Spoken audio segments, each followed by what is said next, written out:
Good evening. You are watching the news from the Sultanate of Oman television. First, the headlines. His Majesty Sultan Qaboos receives more cables of greetings on the occasion of Eid al-Adha. His Majesty the Sultan, Supreme Commander, issues a royal pardon to a number of prisoners convicted in different cases. And more than 2 million pilgrims head to Mina to spend Tarwiyah Day.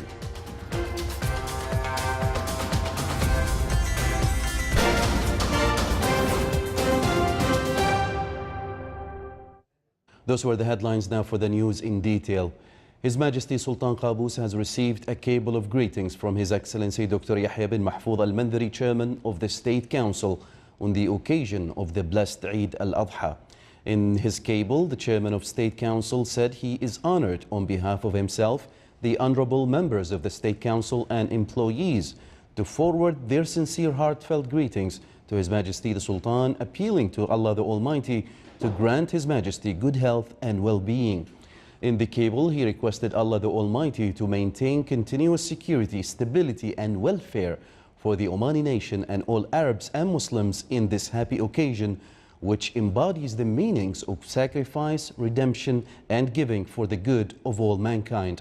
He added that pilgrimage is a great worship and a great faith rite that is full of noble meanings and purposes, asking Allah the Almighty to gather and unify all pilgrims on Arafat mountain under the Islam banner, in a scene that demonstrates Muslim unity and solidarity. His Majesty Sultan Qaboos has received a cable of greetings from His Excellency Khalid bin Hilal bin Nasser al-Ma'wili, Chairman of the Shura Council, on the occasion of the blessed Eid al-Adha. In the cable, he said that he was honored on behalf of himself and of their excellencies and the members and employees of Shura Council to extend sincere greetings, best wishes, thanks and gratitude to His Majesty the Sultan, praying to Allah the Almighty to accept the good deeds and prayers of His Majesty, protect him and bestow upon him good health and long life. He prayed to Allah to accept the Hajj rituals of the pilgrims and their good deeds and to safeguard them until their return to their homeland. He concluded his cable by pledging to exert more efforts with diligence and devotion, following the royal approach based on active partnership with government as to serve the dear homeland and its citizens for the present and the future of Oman under His Majesty's wise leadership. He prayed to Almighty Allah to crown His Majesty with success and bestow upon him His blessings and bounties and return such blessed occasions on His Majesty, His people and Arab and Islamic nations with happiness, stability and prosperity. His Majesty Sultan Qaboos has received a cable of greetings from His Excellency Sayyid Badr bin Saud bin Harib al-Busaidi, Minister responsible for Defense Affairs, on the occasion of the blessed Eid al-Adha. In his cable, the Minister responsible for Defense Affairs said on this happy occasion, he is honored to extend his greetings and those of the braved armed forces and all the employees at the Ministry of Defense to His Majesty, the Supreme Commander of the Armed Forces, praying to Allah the Almighty to bestow the blessings of these generous days on His Majesty, Oman and its loyal people. The valiant armed forces and all personnel at the Ministry of Defense renew their loyalty, allegiance and obedience to His Majesty the Sultan, praying to Allah the Almighty to grant His Majesty good health, happiness and long life. His Majesty Sultan Qaboos has received a cable of greetings from His Excellency Lieutenant General Hassan bin Muhsin al-Shriqi, Inspector General of Police and Customs, on the occasion of the happy Eid al-Adha. In his cable, the Inspector General of Police and Customs said that on the happy occasion of Eid al-Adha, he, along with the affiliates of the Royal Oman Police, are honored to extend their greetings to His Majesty the Sultan, praying to Allah the Almighty for the return of this and similar occasions on His Majesty with good health, happiness, and Oman and its people with progress and welfare. He added that while the Royal Oman Police personnel are celebrating Eid al-Adha, they are joyful to serve their country and citizens, following the wise approach of His Majesty in building and maintaining the achievements, praying to Allah the Almighty to continuously protect His Majesty. His Majesty Sultan Qaboos, Supreme Commander, has issued a royal pardon to a number of prisoners convicted in different cases. They included 174 prisoners, out of which 100 of them are of different nationalities. His Majesty's royal pardon coincides with the blessed occasion of Eid al-Adha for the year 1439 Hijrah and in consideration of the families of the prisoners. His Majesty Sultan Qaboos has sent a cable of greetings to His Excellency Imran Khan on the occasion of him taking the constitutional oath as a Prime Minister of the Islamic Republic of Pakistan. His Majesty Sultan Qaboos has also sent a cable of greetings to His Excellency President Dr. Janos Ader of Hungary on his country's National Day. His Majesty the Sultan also sent a cable of condolences to His Excellency President Nana Akufo-Addo of Ghana on the death of Kofi Annan, former UN Secretary General. Still to come in our news bulletin. With the advent of the blessed Eid al-Adha, haptas or Eid markets continue in the governorates of the Sultanate.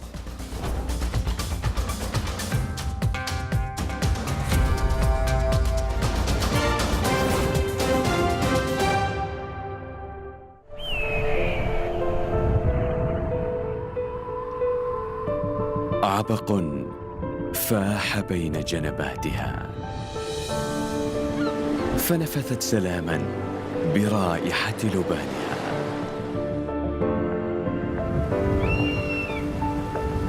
حلقت عاليا نحو السماء، فنقشت بأبجدياتها تاريخا جميلا، وبكرمها أمست مضربا للأمثال.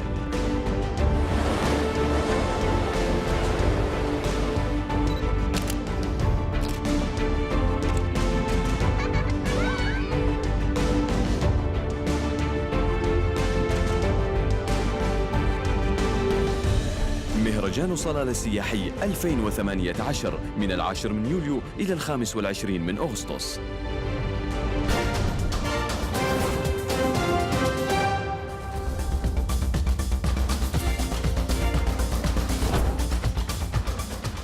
Welcome back to the news from the Sultanate of Oman Television. More than 2 million pilgrims, among them 14,000 male and female pilgrims from the Sultanate, headed to Mina to spend Tarwiyah Day or Water Day, preparing to stand up in Arafat tomorrow Monday to perform the greatest pillar of Hajj, where pilgrims will perform their prayers in Mina following the Sunnah of the Prophet, peace be upon him. The Omani Hajj Mission handed over Mina camps to the all Omani pilgrimage companies. A number of facilities and services were added to these camps this year.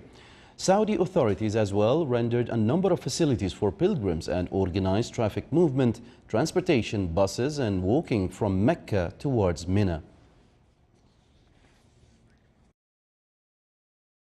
With the approach of the blessed Eid al-Adha, purchasing activity in markets of the Wilaya of Saham is increasing in preparation to receive this occasion.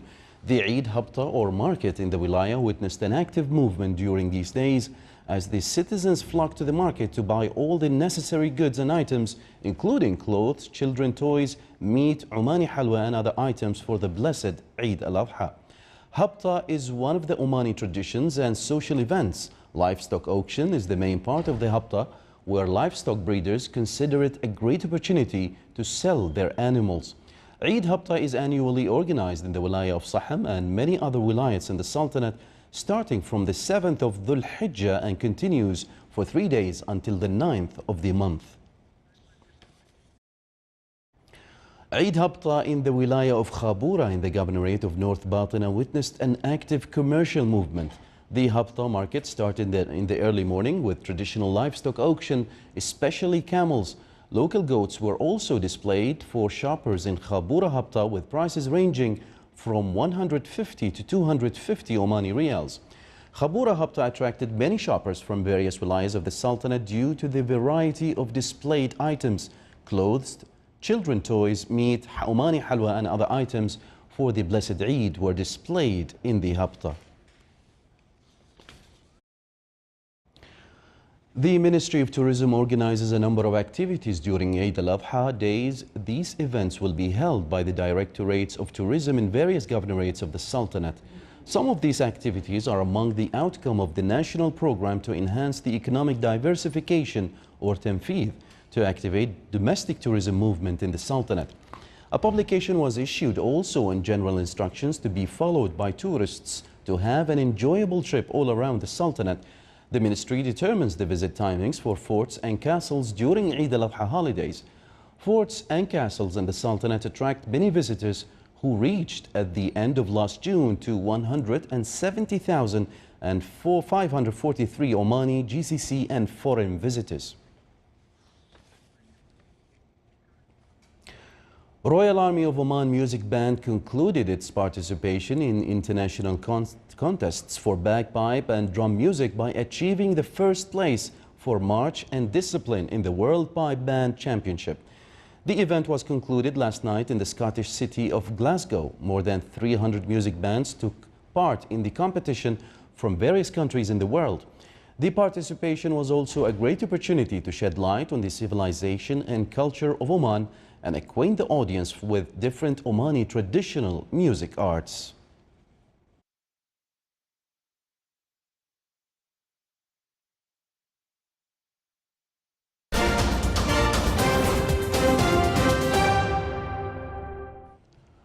Kofi Annan, one of the world's most celebrated diplomats and a charismatic symbol of the United Nations who rose through its ranks to become the first black African Secretary General, has died. He was 80. His foundation announced his death in Switzerland capital Bern yesterday, saying he died after a short, unspecified illness. It remembered the Nobel Peace Prize winner as radiating genuine kindness, warmth, and brilliance in all he did. The flag outside the UN headquarters in New York was at half-mast, and prominent leaders from the UN and Annan's home country Ghana expressed their grief after receiving the news of his passing. UN Secretary General Antonio Guterres tweeted, "Kofi Annan was a guiding force for good. I join the world in mourning his loss. In these turbulent and trying times, his legacy as a global champion for peace will remain a true inspiration for us all." The West African nation of Ghana mourned Annan, the grandson of tribal chiefs. Annan was born in the Ashanti heartland 2 decades before Ghana became the first country in the sub-Saharan Africa to gain independence from colonial rule. The Erbil-Kirkuk road was officially reopened today after the reconstruction of Altun Kupri Bridge, which connects the two cities. The road was closed in October 2017 when Iraqi federal and Kurdish forces exchanged fire at their shared border. Altun Kupri's bridge was allegedly destroyed by Kurdish Peshmerga fighters to prevent the Iraqi army from advancing into the city. Iraq Federal Police Chief said the crossing was now open for ordinary citizens and will be available for commercial activity in a week. Rescuers searched submerged villages in southwest India today in a desperate hunt for survivors after floods killed at least 370 people and drove more than 700,000 from their homes. Entire villages in Kerala have been swept away in the state's worst floods for a century. Rescuers fear the death toll will rise as they reach areas almost entirely underwater. Thousands remain trapped, often without food or water, in towns and villages cut off by the floods. In Thrissur, rescuers searching inundated houses discovered the bodies of those unable to escape as the flood waters quickly rose. Thousands of Army, Navy and Air Force personnel have fanned out across Kerala. The Army said today that 250 people had been evacuated from Pothnam Theta district, many of them sick after days in the pounding monsoon rain. Food, medicine and water has been dropped from helicopters to isolated areas. Fishermen have sailed inland from Kerala's coast to join the search. The floods have caused an estimated $3 billion in damage.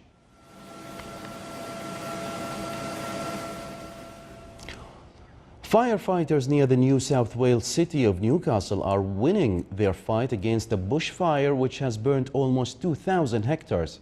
Battling strong winds which fanned the flames, the fire had jumped containment lines early today, threatening houses nearby. Residents were on alert and had prepared to evacuate their homes, but 200 firefighters combined with water-bombing helicopters managed to protect about 70 properties, and the threat from the fire eased.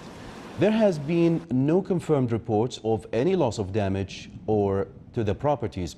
There are currently more than 80 bush and grass fires burning across New South Wales, and after a dry winter, authorities are concerned that conditions are ripe for a catastrophic bushfire season over the coming summer.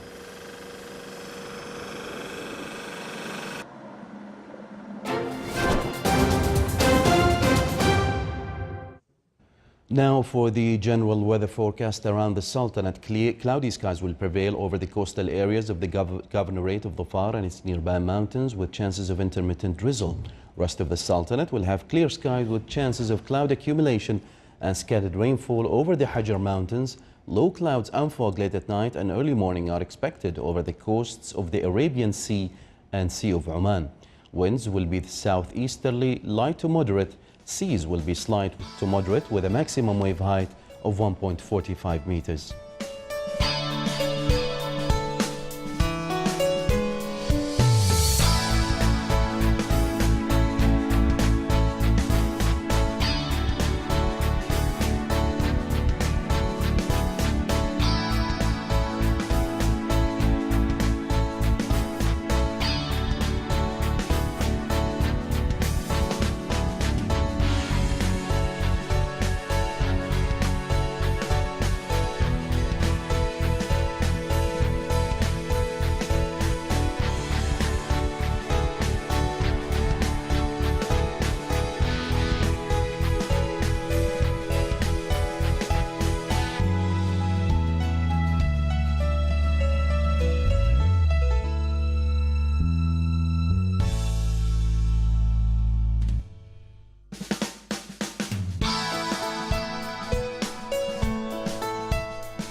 This is the Sultanate of Oman television. Before we end tonight's bulletin, here are the main headlines once again.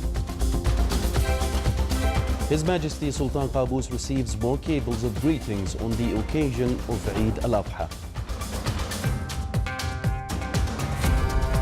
His Majesty the Sultan Supreme Commander issues a royal pardon to a number of prisoners convicted in different cases.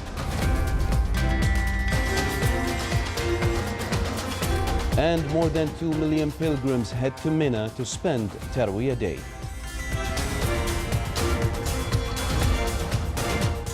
With that, we come to the end of tonight's news bulletin. From all of us here at the newsroom and the studios, it's good night and happy holidays.